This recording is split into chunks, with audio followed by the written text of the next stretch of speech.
Come in. Welcome. I am E.G. Marshall. Welcome to the world of your own terrifying imagination. Since the beginning of time, people have argued about the existence of ghosts. They've been called variously wraiths, spectres, phantoms, apparitions, shadows, or shades. But everyone agrees that if there are such things as ghosts, they are the souls of dead persons haunting living persons. And that's what our story is about. Ghosts. No one, Mr. Garth, whether professional ghost hunters or ordinary people, have ever been able to spend an entire night in that house. Well, how many have tried, Mr. Flanders? Well, I know of at least a dozen. And that's within the past 2 years. Well, did you get any reports from the professionals? Most sketchy ones. But they all say the same thing. That whatever or whoever it is that haunts that house, the manifestations are the most powerful and evil in their experience. They all mention nameless horrors.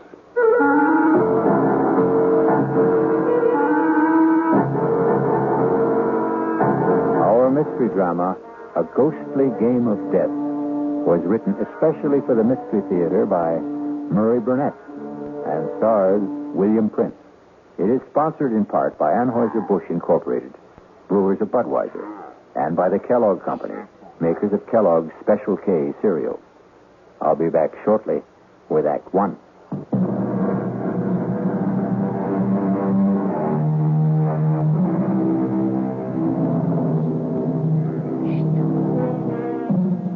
Nameless horrors. A nice phrase. But as soon as you put a name and identity to horrors, somehow they prove bearable. In the last century, people have shown that they can and do bear up under mass genocide and atomic bombings. But the horror that is nameless, that is the most fearful of all. And our spine tingler will try to put a name to one kind of horror. You are not real. There are no such things as ghosts. I'm just imagining things. But I see you. I see you. No, don't hurt me. Whatever you are, please, stay away from me. You want me to leave the house? I will, if that's what you want. Just please let me by. I'll go right down the stairs, walk out of the house, and never come back. Is that what you want? Please. No! Don't touch me! Let me out!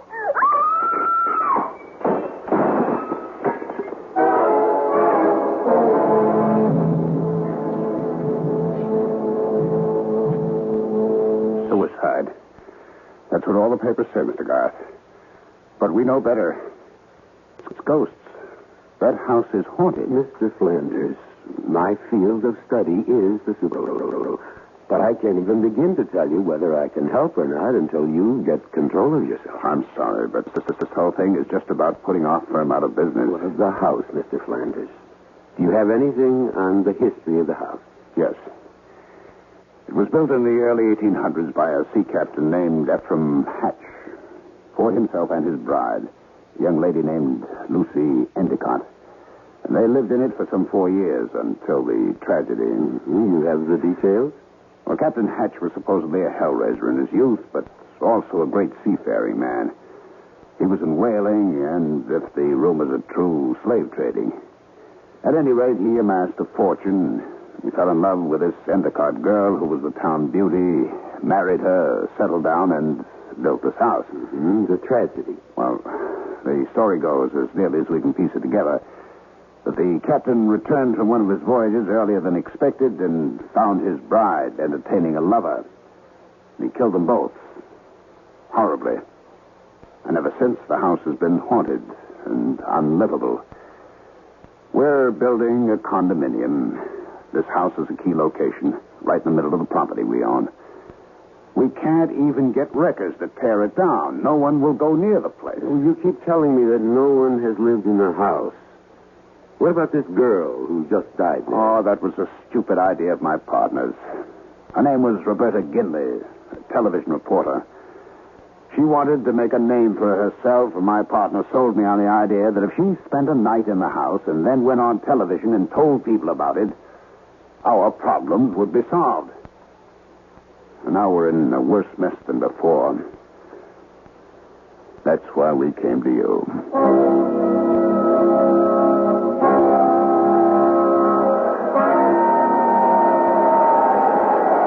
Well, there you are, gentlemen. The haunted house. Well, is it always this windy, Mr. Flanders? No, Mr. Kelly. Only when the wind blows from the east off the ocean. Well, for a haunted house, it looks substantial enough. Well, shall we go up to the house, Mr. Flanders? Why don't you two go? I'll wait for you here. You'll be quite safe, Mr. Flanders. It's broad daylight. Jim Kelly here has been with me in more haunted places and dealt with more ghosts than any man, except myself. And don't forget Byron. Byron is my dog, Mr. Flanders. And like me, he doesn't believe in ghosts. Huh? Do you, Byron? Oh, I'm not scared, gentlemen. It's just that I've seen the house so many times, Well, I don't want to influence you. Who's this, Let's go, Byron. You bring all our gifts in? Well, it's back at the motel. We won't need it until tonight. Wow. They certainly built solid houses in the old days. Look at this door. What? Take it easy, Byron. Boy, everything's okay. You got the keys? Right here? Mm-hmm. All right, in we go. In we go. Come on now, Byron. Come on. We're on our way to meet the ghost. Tim, keep Byron quiet. Sit, Byron. Come on, sit. I don't think we should bother the downstairs. Let's go up and see where we're going to sleep tonight. All right, I'm with you. Come along, Byron. Oh, this looks like the master's bedroom. I'll sleep here. And I'll sleep in this little alcove here, right off your room. Byron, what is the matter with you? I wouldn't try to take him into that alcove, Tim. He can stay in this room with me tonight. All right. Hey, there's a door here leading outside to what you call the Widow's Walk. Want to come out and look around? I'll be right with you. Just checking the fireplace. You're going to need logs. Okay. Where's the door? It's right here. It hasn't been open in a long time. Now, what a view. Look at that ocean. Any woman waiting out here to see her husband's ship come in might be blown away. From what Flanders tells, the captain's wife wasn't too anxious for her husband to return. That's right. She was too busy entertaining her lover. Now you moved the rail. Oh, all right. Thanks, Mr. Strong. Hadn't caught me. I would have gone over. What happened? Oh, nothing. I don't know. I lost my balance. Come on, Tim. We know each other better than that. What happened? I really don't know, Alex. I'll swear. I thought someone pushed me.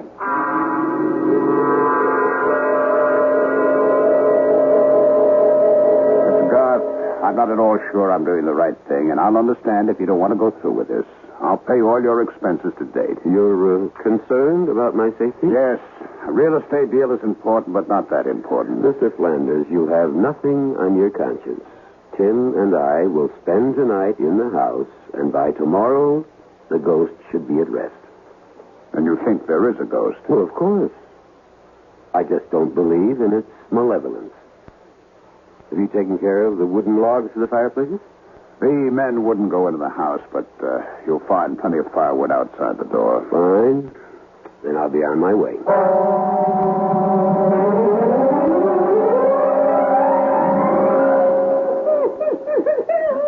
I've never seen Byron act like this. Something to think about. Well, I've been with you on about 50 of these haunted house deals. You think there's something different about this one? Well, I don't know, but I'm going to find out. Well, I've heard that sort of moan before. According to you, Alex, it's a ghost in pain. It is. Sounds like the evening's entertainment is about to start. Tim? Yes, Alex? We've worked together for a long time, and we get along so well because I respect your disbelief in the supernatural. Which has come in handy when I uncovered a few tape recorders and other little fake devices. Right. But for your own sake, Tim, There's something about this house that seems different. Now, please, be careful. Huh? You trying to scare me? Oh, I don't think that's possible. Right. Now, how about some wood for my fire? Oh, whoever you are, if you're trying to scare us, it's not going to work. You know, in all the years we've been working together, Alex, I've yet to see a ghost. But you've heard them. Oh, so you tell me. You talk with them. I just hear noises, and sometimes they're man-made. Mm-hmm, and sometimes not. Would you strike a match, please? Ah, that's better. Get some of the chill off the room. The fireplaces always seem to make a room more cheerful. The electricity must have been installed around, I guess the turn of the century, huh? Well, I've seen brighter lights, but at least we have light. And candles. Oh, did I share mine with you? No, I have a supply back in my room. Oh, all right. Here we go again. Spirit wrapping. Oh, now I've made it angry. Listen to me. Whoever you are, my name is Alex Garth. I would like to help you, but I can't unless... Doesn't want to talk to you, evidently, Alex. You'll see. Although you're my friend in the lie, you are often a disturbing influence. Now, I won't deny that I'm an unbeliever. So I'll turn in now that the fire's going. And you can go back to your side of the room and commune with the spirits. And with each other, Tim. We'll check with each other, as we always do.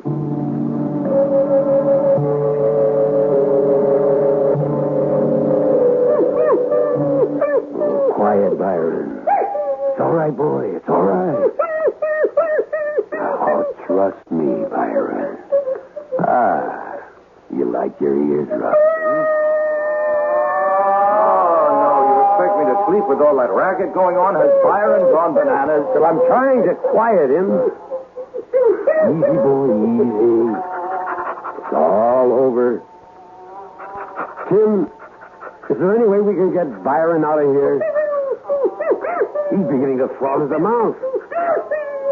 He's covered with perspiration. Well, I don't want to let him out now. He'll just get lost. He'll get over it when he sees nothing's happening. Hey. What? My lights just went out. How are yours? Going, gone. Easy, boy, easy.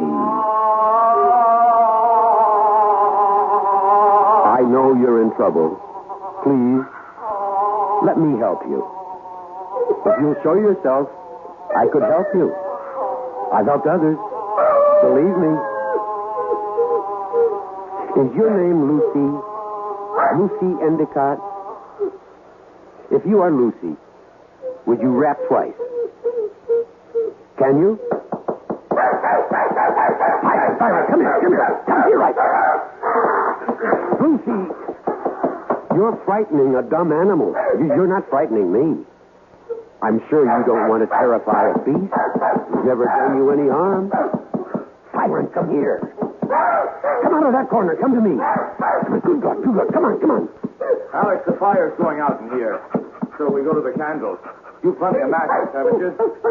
Yeah, I'm fine, but I'm really worried about Byron. Oh, somebody's playing games. I tried to find the fuse box if I could, but...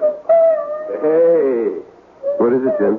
Well, whoever's at the controls is pretty good. A nice cold gust of wind just blew out the match I was using to light the candle. Well, I've got a couple of candles lit. You want one? Oh, no, thanks. I'm not scared of the dark. That's pounding. That's a new one, isn't it, Alex? It's new to me. It isn't spirit rapping. Sounds like someone wants in. You want to go down and open the door? Oh, no chance. Hey, Alex, your side of the room rocking like a boat? I'm steady as a rock. Was that Byron? Yes. What happened? I'm not sure. He's dead, Tim. What? His neck seems to have been broken.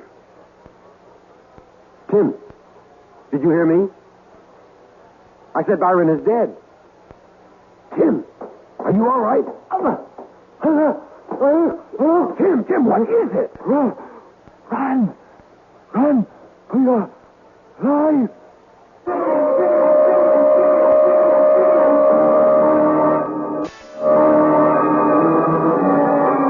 Each man has his own nightmare, something from which he will run, driven by the secret whips of his own fears. But I suspect that Alex Garth could not tell you what it was that Tim Kelly ran from that night in the house that faced the sea. We'll be back shortly with Act Two.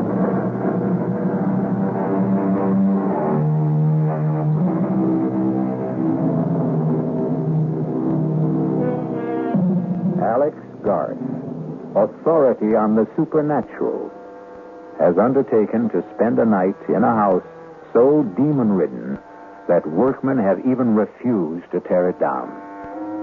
Deserted by his friend and ally, Tim Kelly, who fled in terror from unknown fears, Garth knew that he had to face the rest of the night alone as the heavy outer door boomed closed behind Tim Kelly.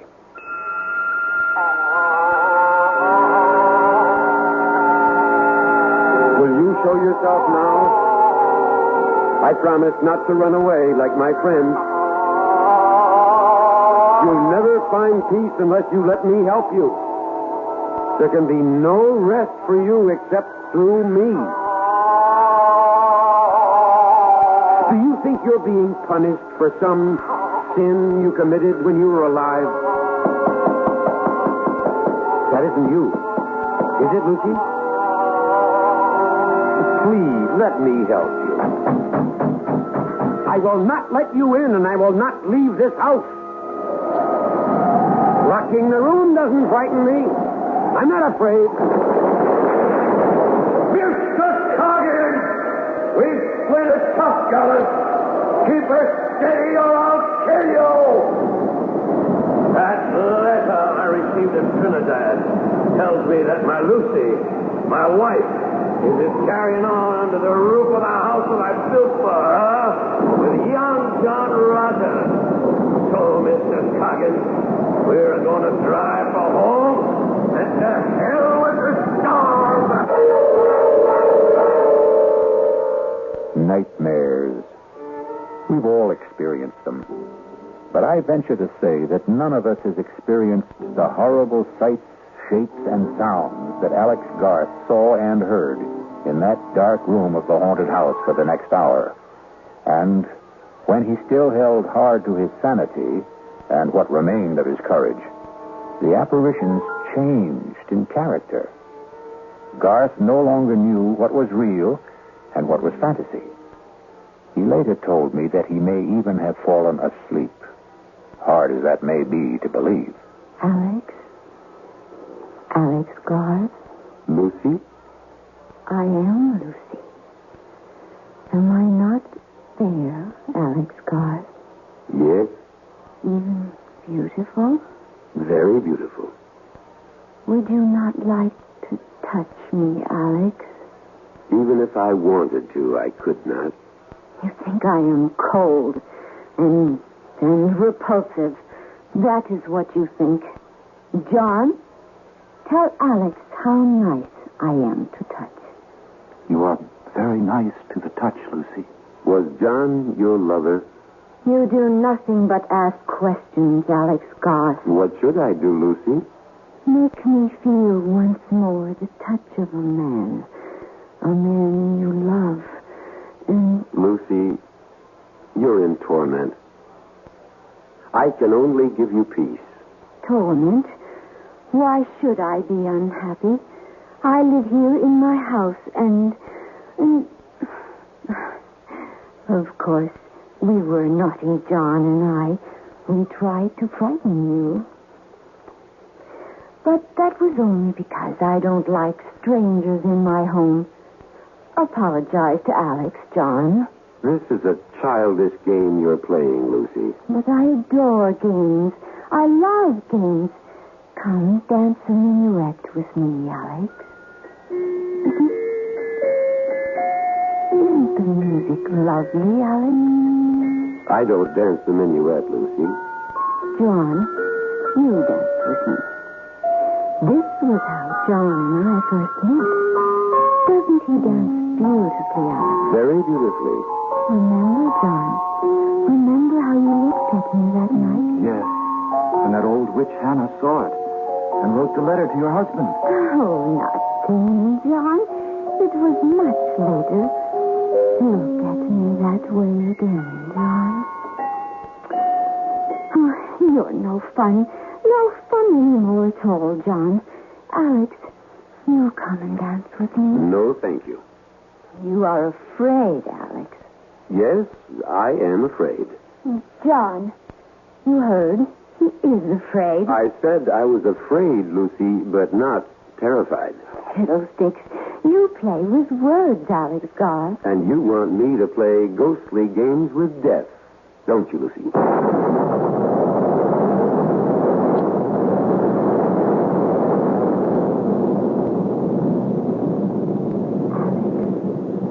Alex Garth, wake up. I wasn't asleep. You are here to drive me from my home. Are you happy in your home, Lucy? I will not leave. You shall fail. Others have tried. Would you like to see what happened to those others? I have a mirror you can look into in my room, just down the hall. Look in that mirror if you dare. I think I've been given a fairly good idea already. Leave this house, Alex. For your own sake, leave. Tomorrow morning, Lucy. Tomorrow will be too late. My head's going around. Sit down, Alex Garth, and the room will stop spinning. There. That's better, isn't it? I'm still dizzy. I warned you. Now, Alex Garth, now, look at me. Good Lord. You do not find me beautiful now, Alex Garth. Not now with the blood flowing from the wounds inflicted on me by when he murdered me.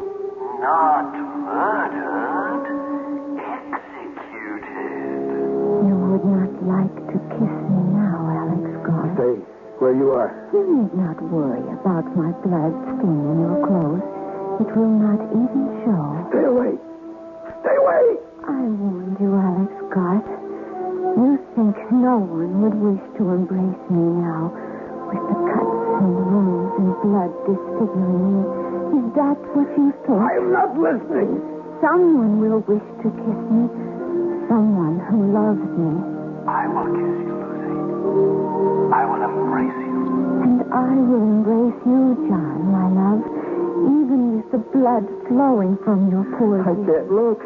I can't. It will do you no good to put your hands over your eyes, Alex. You will still see the bloodied lovers kiss. No, I won't witness this horror. My thoughts are mine. And they're real. You're phantoms, and you don't exist. For many we don't. But you know that we do. We are here, and we are real. And the only way you can banish us from your mind's eye is to run. Run, as your wise friend did. Run, and you'll see us no more. No. No, Lucy. I'm not leaving this house.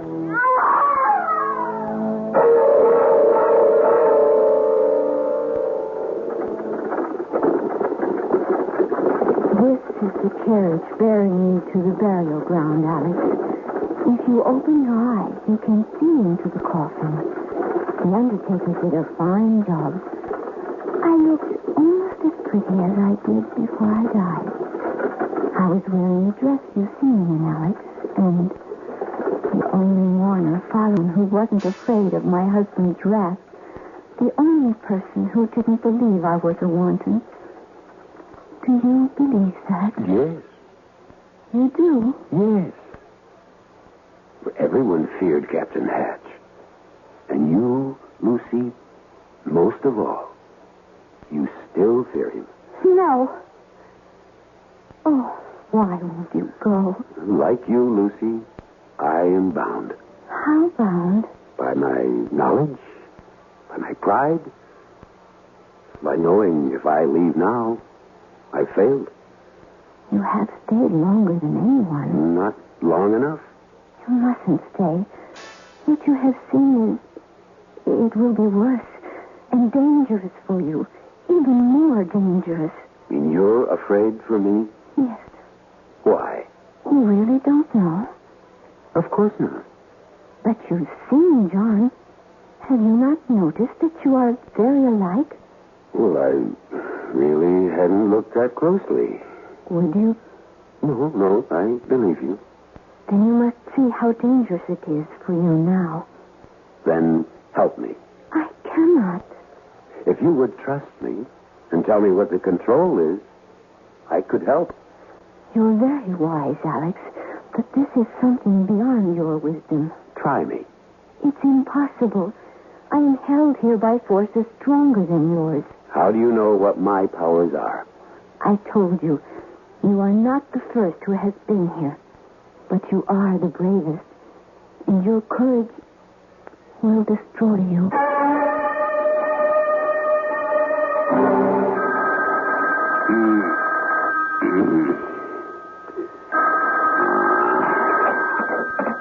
Hello. Mr. Flanders? Who's this? Kelly. Tim Kelly. Where are you? Boston. What are you doing? Flanders, I owe an apology. But I owe Alex a lot more than that. Mr. Flanders, you've got to get Alex out of that house. What happened? Just get him out. It's 4:00 in the morning, Kelly. You woke me up. I'm not quite functioning yet. What do you see? What's in that house? Demons. I thought you didn't believe in ghosts. No, but I believe in evil. And Mr. Flanders, in that house, you can actually feel the presence of evil. It's all around you, and it's dangerous. Now, listen, Kelly, Garth knew what he was getting into. It's up to him to handle it. But I tell you, his life is at stake. Well, if you're convinced of that, then it's up to you to do something about it. Not to run away.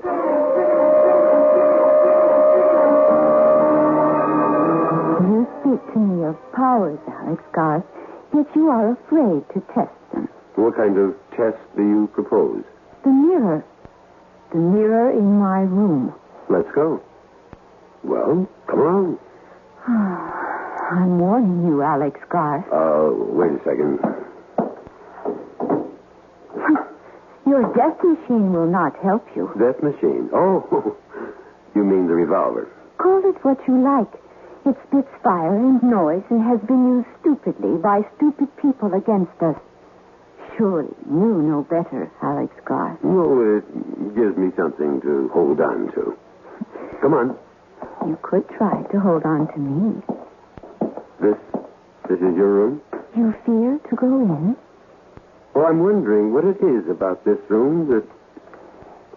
This is the room Tim ran out of, isn't it? The mirror is over here. Now, look in the mirror, Alex Garth.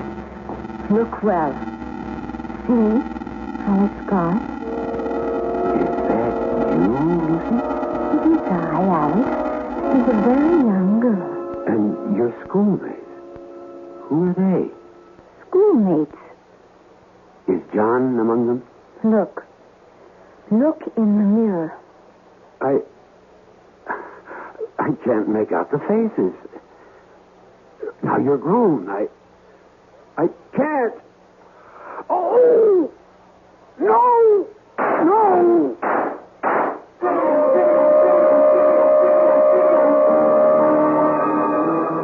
Mirror, mirror on the wall. What did the hunter of ghosts, Alex Garth, see in the mirror that so terrified him he lost his head and shot at the images in the glass?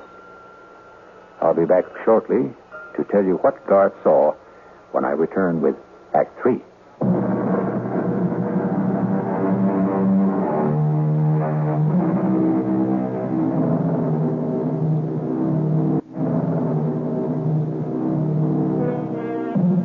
Some people believe in ghosts, some very thoughtful people. There are others who say if you believe in ghosts, you will see ghosts. And Alex Garth, expert on the supernatural, is not only seeing, but talking to ghosts.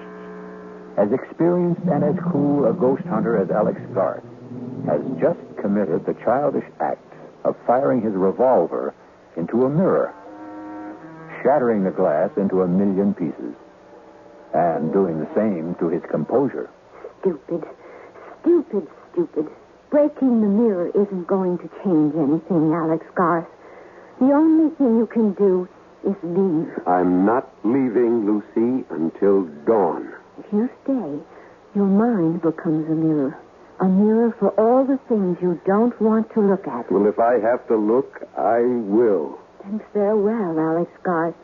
You and I will see each other, but we can no longer talk until you join us. Join you? You are doomed. You will join John and me here in my home for all eternity. And God help you, Alex Garth, because I no longer can. Lucy. Lucy, is that you? Lucy, my darling, my love, I must go now. No. Please stay a little longer. Just a little longer, dear heart. Why did you marry him, Lucy? He went away, John, my love. He left and never said a word. How could I, Lucy? You know I didn't have a penny. You could have told me you loved me. You knew that. You knew it all the time we were growing up. Sometimes when people grow up, they change, John. And I was afraid you no longer cared for me. That's why you married the captain? I didn't want to be an old maid. Oh, there was no chance of that. I was afraid. John. He was so strong. John, I'm going to have a child. What? I'm going to have a baby, John. You're a baby. You're sure? I'm sure. Then we have to leave. You must come away with me, Lucy. Where will we go? West. To a new place. For a fresh start. Somewhere where Ephraim can't find us. There is no such place. Of course there is. Lucy, you know what will happen if Ephraim discovers that... Ephraim won't be home for at least a week. He was in Trinidad. The last I heard... Lucy, please. Your husband. Come on down and unbolt the door. What do we do? Hide. I must let him in. Where? Anywhere. Quick. There. In my wardrobe. Behind my gown. Lucy. Coming, Ephraim. Just getting my robe. Don't be wasting your time, Lucy. It's been 4 months since I've seen you last. All right, Lucy. Where is he? Who? John Rogers, your lover. Have you gone mad, Ephraim? Aye, maybe. Mad with jealousy. Stop lying and tell me where he is. You're hurting me. Aye, and I'll be hurting you a lot more unless you tell me where he is. Who put those terrible ideas into your head? The widow Davies, that's who. And you believe that old gossip? Tell me she lies. Tell me. Here. Lies. Aye. Lie there and snivel whilst I roust out your fancy man from wherever he's cowering. There's no one here, Ephraim. God is my witness. No one. Here, go. Well, for your sake, I hope you're right. But the widow told me she saw him sneaking into this house tonight. She lied. She lied. Maybe. And now, how about your wardrobe? Ephraim! I am with child. Get up on your feet. The child is yours, Ephraim. Your child. You think I'll have my wife carrying another man's child? No. Oh, you'll be killing your own child. Liar. Cheat. Stop. He's here. The man who got you with child. Then come here and stop me. Come on. No. You know I can't do that. Can't? You mean you won't? You know as well as I do. I've never had anything to do with your wife. Just as you know very well who I am. What I'm trying to do here. Then do it. I'll match my blade against your pistol anytime. Captain! No, John. No. So, you came out at last, did you? Now, tell me how you like the taste of steel.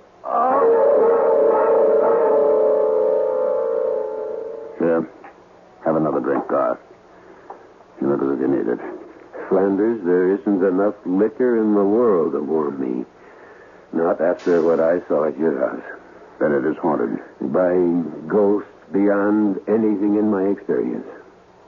Can you help me? I hope so, but I'm not sure.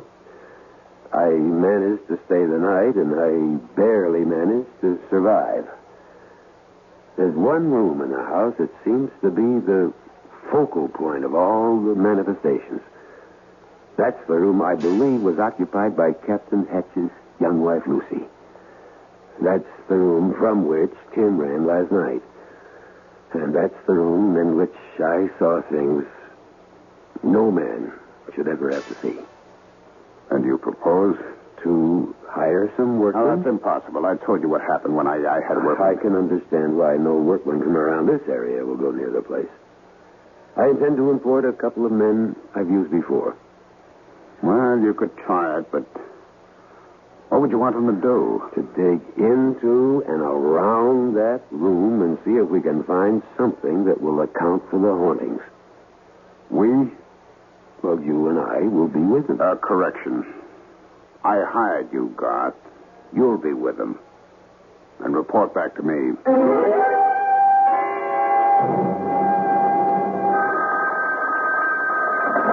Hello? Flanders, this is Olive Garth. I'm calling you from a diner just down the road from the house. With good news? With news. My workman walked out. Well, that's that. If you want that house cleansed, all I ask is you meet me there in half an hour. Well, why do you need me? Well, for two reasons. One, I don't know what may have to be done to the house, which is your property. And two, I don't think one man can do all the necessary digging that may have to be done.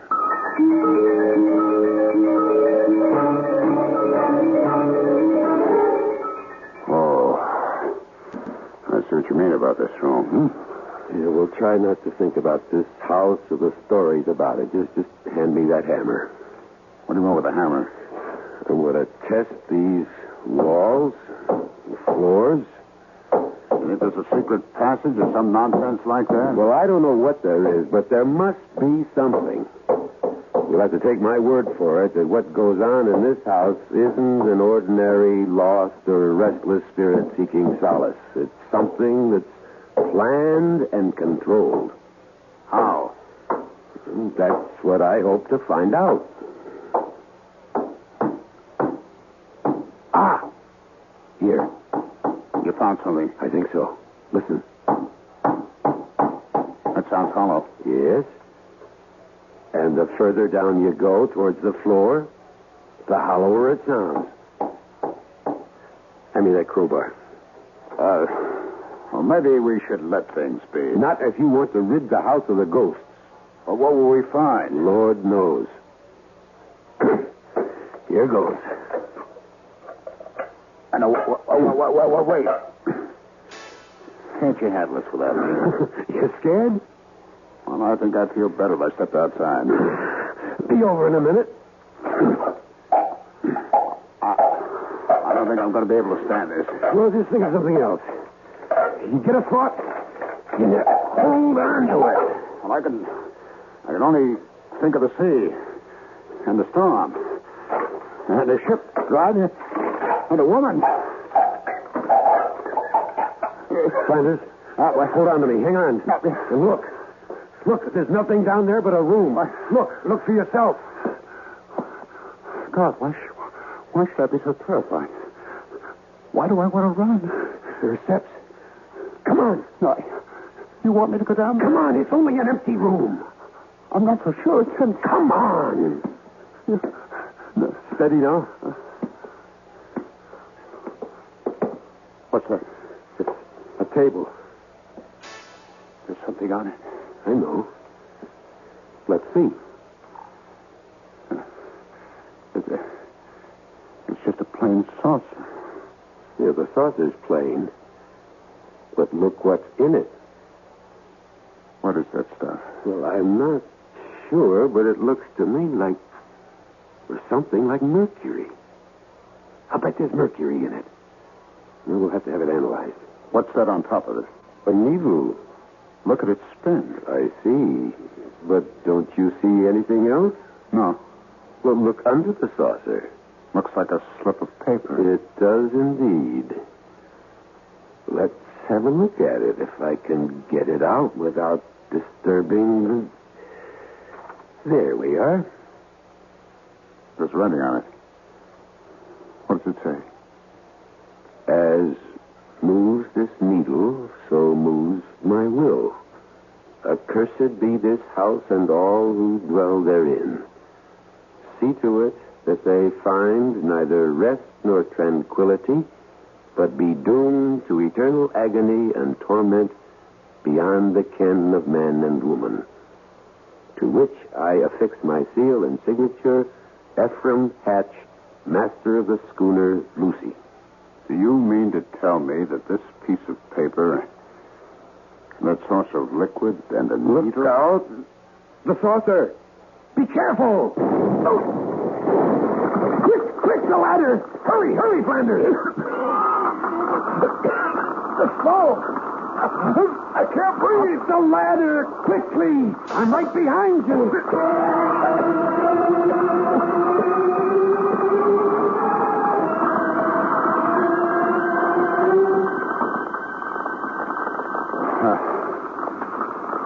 How do you say thanks to a man who saved your life? Oh, don't bother.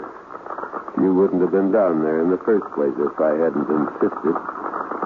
I owed it to you to get you out of there. God. Yes? I want to explain about my upsetting the saucer. I wouldn't say this to anyone except you, but I'll swear that something pushed my hand. Do you believe that? Yes, Flanders, I believe it. And now your house is cleansed. The fire will see to that.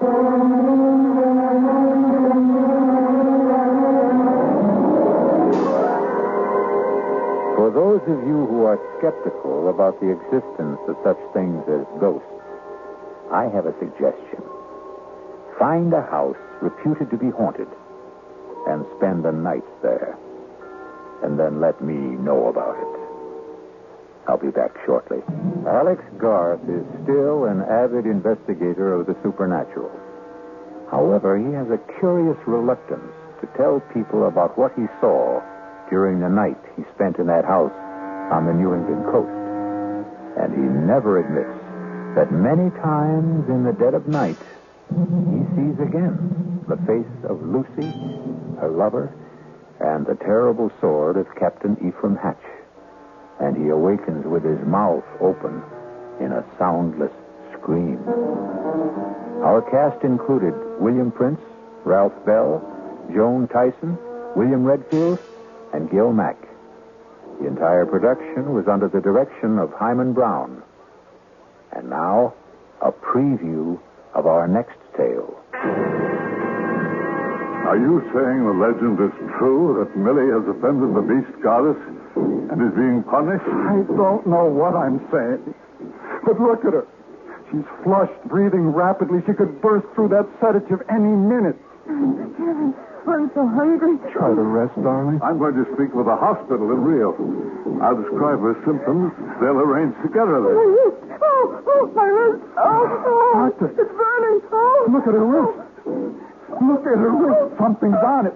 It's a design.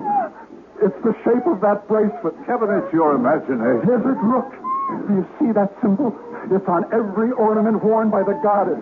The design decorates her dress. It's just a raw, ugly scar. But it's her sign. The sign of the beast goddess. This is E.G. Marshall inviting you to return to our Mystery Theater for another adventure in the macabre. Until next time, pleasant dreams.